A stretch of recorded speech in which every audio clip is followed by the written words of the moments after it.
The autumn rain in Portland drummed against the windows of Maple Street Bistro, a small restaurant tucked between a vintage bookstore and craft brewery in the city's Pearl District. Chef Alex Taylor stood at the kitchen counter, carefully sprinkling fresh sage on his signature dish, pumpkin soup with maple bourbon cream and crushed pecans, a recipe that had won him local fame before he traded his dreams of a Michelin star for something more precious. The warm amber lights hung low over wooden tables worn smooth by years of elbows and conversations, creating the kind of atmosphere that made strangers feel like regulars and regulars feel like family. This place wasn't just a restaurant. It was a sanctuary Alex had created after his own family had turned their backs on him. In the corner table, bathed in gentle light, 4-year-old Ethan sat coloring, his curly blonde hair catching the glow from Edison bulbs Alex had installed himself. The boy's tongue poked slightly from the corner of his mouth, a sign of deep concentration as he worked on what appeared to be a very purple elephant with wings. His small fingers gripped the crayon with determination, his eyes serious with the weight of artistic vision only a child could possess. Every few minutes, he would look up at his father, seeking silent approval before returning to his masterpiece. "Papa, I'm hungry," Ethan announced, looking up from his drawing with the directness children possess before they learn to soften their needs. "What would my little chef like tonight?"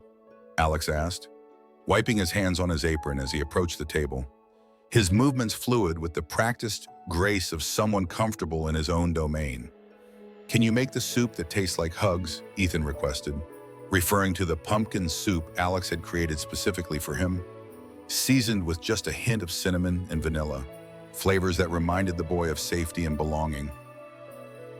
Alex had first met Ethan at Portland Children's Home 3 years ago, during a charity cooking event for foster kids.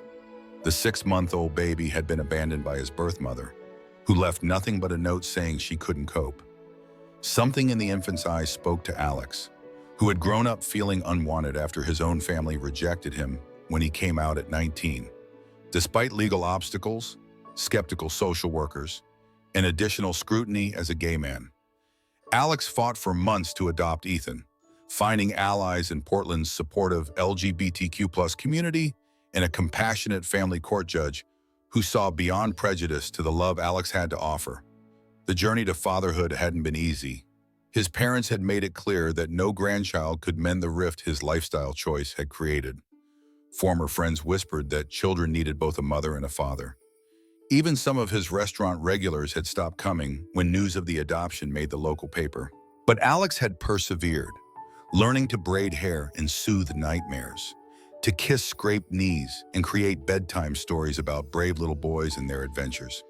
He'd built a life for Ethan filled with stability and laughter, with traditions they created together, rather than inherited from a family that couldn't accept them. "Another late night?" asked Mike, Alex's best friend and occasional sous chef, appearing from the back with a stack of clean plates, a former Marine with tattoos covering his arms and kindness etched into the lines around his eyes. Mike had been Alex's rock when the adoption process seemed impossible. He'd testified at hearings, painted Ethan's bedroom sunshine yellow, and punched a wall in frustration when yet another obstacle appeared. Now he was godfather to Ethan, a title he wore with more pride than any military decoration. "Pride committee meeting tonight. They want me to cater again this year," Alex replied, smiling. Their conversation was interrupted by Ethan's excited voice from the corner table. "Papa, look, I drew our family every Thursday evening. Maple Street Bistro transformed, hosting a community dinner where people paid what they could afford. The walls displayed local art, and a small pride flag stood next to the American flag by the register. Tonight, with Thanksgiving approaching, Alex had been experimenting with cranberry glazed turkey and chestnut stuffing when the front door chimed, bringing in a gust of cold air and the unexpected sound that would change everything. The restaurant was nearly empty this Tuesday evening, just the way Alex preferred it on weeknights. It gave him time to experiment with newer recipes while Ethan colored at the corner table. But the sound of a baby's desperate cries shattered the peaceful atmosphere, drawing Alex's attention to the front door where a woman stood. looking utterly lost and overwhelmed in the way only a new parent truly understands. Have you ever noticed how kindness flows most naturally from those who've known its absence? Subscribe to HeartStories for more tales of unexpected connections and the beautiful ways that love transforms us. One small moment at a time. A woman in an expensive navy suit entered with a baby carrier. Her blonde hair pulled back in a precise bun, now slightly disheveled from the rain. Even from across the restaurant, Alex could hear the infant crying, and he noticed the woman's obvious distress as she struggled with her umbrella, designer briefcase, and the carrier. Her shoulders were tense beneath the tailored jacket, her eyes shadowed with the kind of exhaustion no amount of expensive concealer could hide. The woman appeared to be in her late 30s, with an air of authority that seemed at odds with her current state of barely contained panic. Her name was Sarah Williams, CEO of Williams Tech Solutions, a billion-dollar corporation she'd built from a small startup over 15 years. She was known in business circles for handling any crisis with unflappable composure, for negotiating deals that left seasoned executives in awe, for making decisions with the kind of confidence that graced magazine covers. But tonight, as she stood in this small restaurant with her crying daughter, she looked utterly defeated, stripped of the armor her title usually provided. "Excuse me?" she called out, her voice strained above the baby's wails. "Are you still open?" The question carried a desperation that had nothing to do with hunger. Alex glanced at the clock. It was past closing time, but something about the note in her voice made him nod. "Of course. Please sit wherever you'd like." He gestured to the empty restaurant, already reaching for a clean glass of water. Sarah chose a table near the kitchen and carefully set down the baby carrier. The infant inside, perhaps 6 months old with dark hair and flushed cheeks, continued to cry with the kind of powerful lungs that suggested serious displeasure with the world. Her tiny fists were clenched, her face scrunched in what looked like anger, but was more likely a combination of hunger and exhaustion. "I'm sorry," Sarah said as Alex approached, the words tumbling out between the baby's sobs. "She's been crying for 3 hours straight. I've tried everything. My nanny quit this morning with no notice, and I have a board presentation tomorrow. And I know she's hungry, but she won't take the bottle. And I don't—" She stopped, swallowing hard, clearly trying to regain control of herself. Alex looked at the baby, whose cries were becoming more distressed with each passing second. His paternal instincts, honed by years of caring for Ethan, immediately kicked in. "May I?" he asked gently, gesturing toward the carrier. When Sarah nodded, her eyes wary but desperate, Alex carefully lifted the baby. His movements were confident but tender, his voice taking on the same gentle tone he used with Ethan. "Hello there, beautiful girl. What's troubling you?" The baby's cries diminished slightly, as if curious about this new voice and the warmth she felt in these experienced arms. "She's hungry," Sarah said helplessly, holding out a bottle of formula. "But every time I try to give her the bottle, she pushes it away. I've tried 3 different brands." Alex studied the baby for a moment, then looked at the bottle Sarah held out. He gently touched a drop of formula to his lips, his expression changing immediately. "This formula is much too cold. Babies need their milk at body temperature, like mother's milk would be." He spoke without judgment, simply stating a fact that many new parents didn't know. Sarah's eyes widened when she realized the chef was both handling her daughter expertly and seemed to be Ethan's father, not just his caretaker. "Oh," she said, a hint of surprise in her voice. "I didn't realize." Alex recognized that look, the subtle recalibration, the momentary uncertainty. He'd seen it countless times, the mental adjustment people made when they realized he was both gay and a father. It was usually followed by inappropriate questions, awkward silence, or overcompensation. "Yes," he said simply, meeting her gaze. "It's just us. Has been since he was 6 months old." Something in his tone, not defensive, just matter of fact, made Sarah blush slightly. "I'm sorry, I didn't mean to." "It's fine," Alex said, turning his attention back to the bottle. Most people have questions they're too polite to ask. While Alex took the bottle to his kitchen and began what appeared to be a very precise warming process, Ethan approached Sarah's table with the innocent curiosity of a 4-year-old. He didn't simply walk, he bounced. A bundle of energy contained in dinosaur-printed pajamas and light-up sneakers. "Your baby is very pretty," he said seriously, studying the carrier. "Is she sad?" "She's hungry," Sarah replied, finding herself talking to the little boy as if he were an adult. "But she won't eat." "Papa makes the best food in the whole world," Ethan said with absolute conviction. "He can fix anything. When I was sick and couldn't eat my cereal, he made me special star-shaped toast. And when Mike was sad about his boyfriend leaving, Papa made him magic soup that fixed his heart." The boy's complete faith in his father's culinary healing powers was both comical and touching. When Alex returned with the perfectly warmed bottle, the transformation was immediate. The baby, whose name was Emma, accepted it eagerly, her cries stopping as she began to drink with obvious relief. Sarah stared at Alex in amazement as Emma settled contentedly in his arms, her previously scrunched face relaxing into peaceful satisfaction. "How did you know?" she asked, watching this stranger cradle her daughter with more ease than she'd ever felt herself. "When you become a single parent," Alex said gently, "you learn to notice everything. Every cry means something different. Every behavior has a reason." He handed Emma back to Sarah, showing her how to hold both baby and bottle at the optimal angle. "She's not being difficult. She's just communicating the only way she can." Sarah looked down at her daughter, seeing her clearly perhaps for the first time that day, not as an obligation or a challenge, but as a tiny person with needs as valid as any board members. Alex disappeared into the kitchen, the sounds of chopping and stirring floating out alongside the faint notes of a jazz playlist. 20 minutes later, he returned with a bowl of the most fragrant soup Sarah had ever smelled. It was his signature pumpkin soup, but the aroma carried hints of herbs and spices that seemed to promise comfort and warmth. The surface shimmered with a drizzle of maple bourbon cream, a few toasted pecans floating like tiny islands in a sunset-colored sea. "This is Ethan's favorite," Alex said, setting the bowl down. "I created it when he was teething and wouldn't eat anything else." He placed a warm sourdough roll beside it, steam escaping as Sarah broke it open.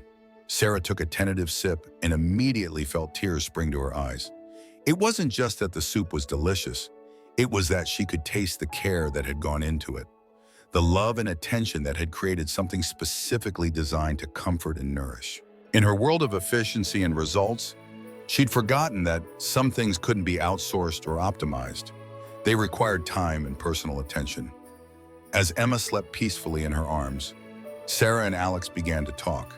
He shared stories about the early days of parenthood, the sleepless nights, the prejudice from other parents at preschool, being disowned by his family when he came out. But he also spoke about the support he found in Portland's LGBTQ+ parenting group, about Mike's unwavering friendship, about learning to create holidays and traditions that belonged just to him and Ethan. "The turning point," Alex said, refilling her water glass, "came when I stopped trying to be perfect and started trying to be present. Ethan doesn't need me to have all the answers. He needs me to pay attention to his specific needs and respond with patience and love." His words weren't rehearsed. They were lived, earned through countless moments of doubt and triumph. Sarah looked down at Emma, who had finished her bottle and was now sleeping peacefully in her arms. One tiny hand curled around her mother's finger. "I don't know how to do that," she admitted, vulnerability creeping into her voice. "I can run board meetings and negotiate million-dollar contracts, but I can't comfort my own baby when she cries." "May I ask you something personal?" Alex asked, his eyes kind but direct.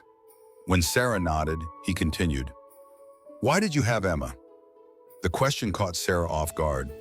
No one had asked her that before, not her friends, not her family, not even herself in quite that way. After a moment, she spoke. "I'm 38. I've achieved every professional goal I set for myself. I have more money than I could spend in a lifetime. But I realized that I had never created anything that would last beyond business cycles and market fluctuations. She looked down at Emma's sleeping face, the perfect bow of her lips, the sweep of dark lashes against her cheek. I wanted to create something real, something that mattered. And you have, Alex said softly. But creating a business and creating a family require different skills. In business, you solve problems by taking control, by making decisions quickly. With babies, sometimes the solution is to slow down, to pay attention, to let them teach you what they need. It wasn't a criticism, but an observation offered with the gentleness of someone who had walked a similar path of learning. I don't know how to slow down, Sarah confessed. I don't know how to not be in control. When it came time for Sarah to leave, she found herself reluctant to return to her empty penthouse apartment and the challenges that awaited her there. Alex, she said as she gathered Emma and her things, would you be willing to teach me not just about feeding her, but about all of it, about being the kind of mother she deserves? Alex looked surprised, his eyebrows rising slightly. Senora, I'm just a restaurant owner. You could hire the best nannies, the most qualified experts. I could, Sarah agreed, but experts can teach technique. What I need to learn is something different. I need to learn how to put love into the daily act of caring for someone.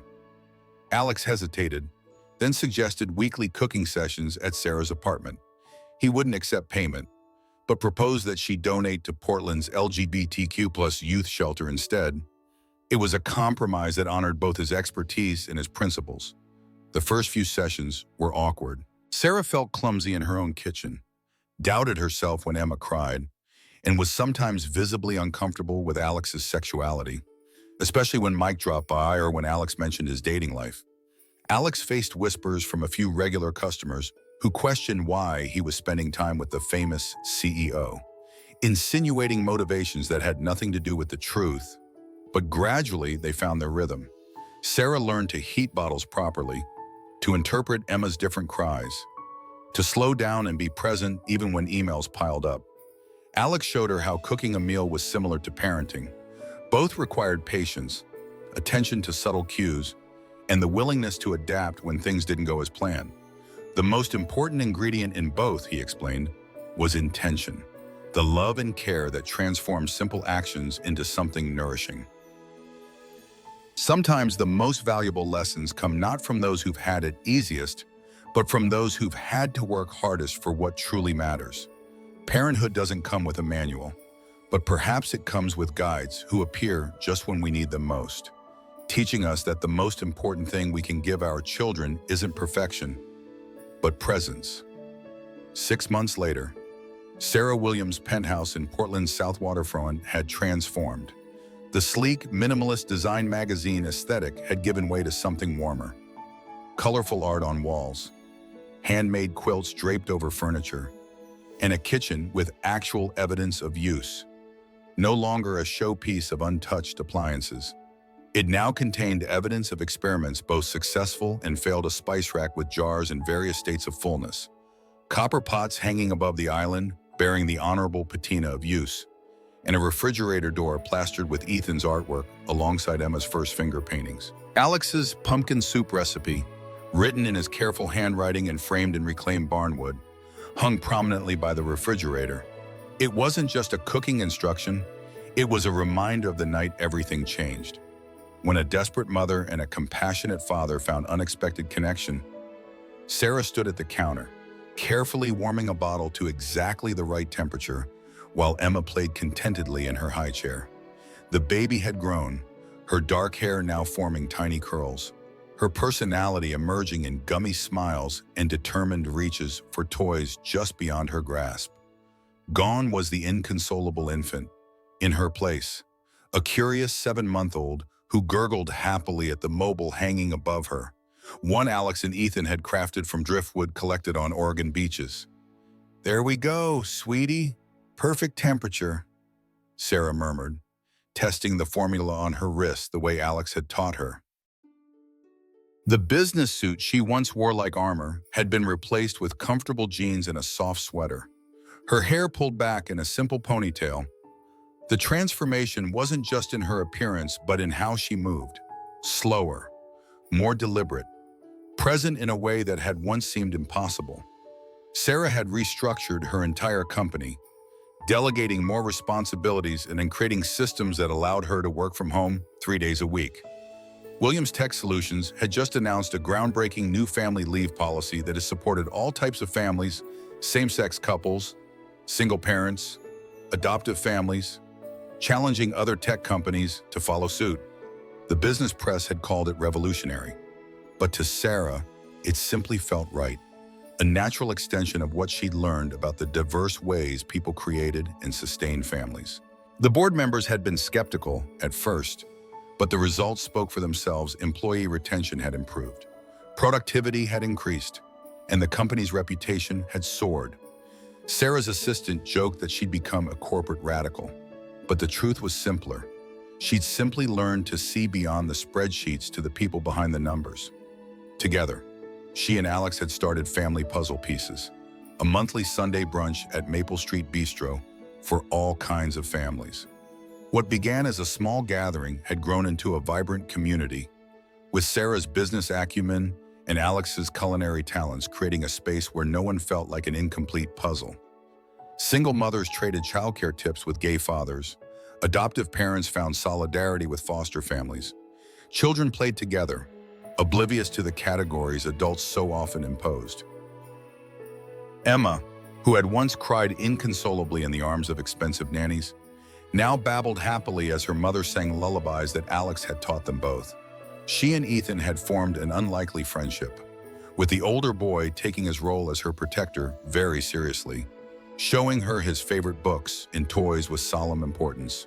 When he visited, he'd sit by her high chair, narrating elaborate stories about his purple elephants and their adventures, making Emma laugh with delight. At the most recent brunch, Mike had brought his new boyfriend, a quiet architect who designed sustainable housing. Sarah had gone out of her way to make him feel welcome, drawing him into a conversation about affordable housing initiatives that her foundation might support. Alex had watched this interaction with a smile, remembering how uncomfortable Sarah had once been around his LGBTQ+ friends, how she had once flinched slightly when Mike mentioned an ex-boyfriend. Now she moved through these conversations with genuine ease, the awkwardness replaced by authentic connection. The following week, Alex was invited to speak at Portland's Pride celebration about LGBTQ+ parenting. As he prepared his speech at Sarah's dining table, she handed him a coffee and sat across from him. Emma balanced on her hip. "You know," she said thoughtfully, "6 months ago, I thought success meant control. Now I realize it's about connection." Alex looked up from his notes, a small smile playing at the corners of his mouth. Funny how feeding people teaches us about what we all hunger for, isn't it? As Thanksgiving approached, both families gathered at Maple Street Bistro for a private celebration. The restaurant was closed to the public, decorated with paper turkeys Ethan had made and flowers Emma had selected with help. Mike and his boyfriend brought homemade cranberry sauce. Sarah's executive assistant came with her wife and twins. Even the family court judge who had approved Ethan's adoption joined them, bringing her famous pecan pie and stories of other families she'd helped create. They sat at tables pushed together in the center of the restaurant, mismatched chairs accommodating everyone from Emma in her high chair to the judge's elderly father. Steam rose from platters of food passed hand to hand. Alex's maple bourbon pumpkin soup, heritage turkey with cranberry glaze, roasted vegetables from a local farm, and bread still warm from the oven. The conversations flowed as freely as the cider, laughter punctuating stories that ranged from childhood memories to hopes for the future. Looking around the table, Alex realized that the recipe they'd all created together wasn't written down anywhere. It existed in Emma's giggles when Ethan made funny faces, in the way Sarah had learned to slow down and truly see her daughter, in the community they'd built where everyone could belong. Family, they were learning, was something you could build from scratch, with patience, attention, and love that asked for nothing in return. As evening fell and the candles were lit, Alex raised his glass in a toast. to puzzle pieces that create something beautiful when they come together," he said, his voice warm with emotion. Around the table, glasses lifted in response, a constellation of light reflecting the connections that had transformed them all. Have you ever found family in unexpected places? Has someone taught you a life lesson that changed how you see the world? Share your story in the comments below. Your experience might be exactly what someone else needs to hear today. Subscribe to Heart Stories for more tales of unexpected connections and the beautiful ways that love transforms us, one small moment at a time.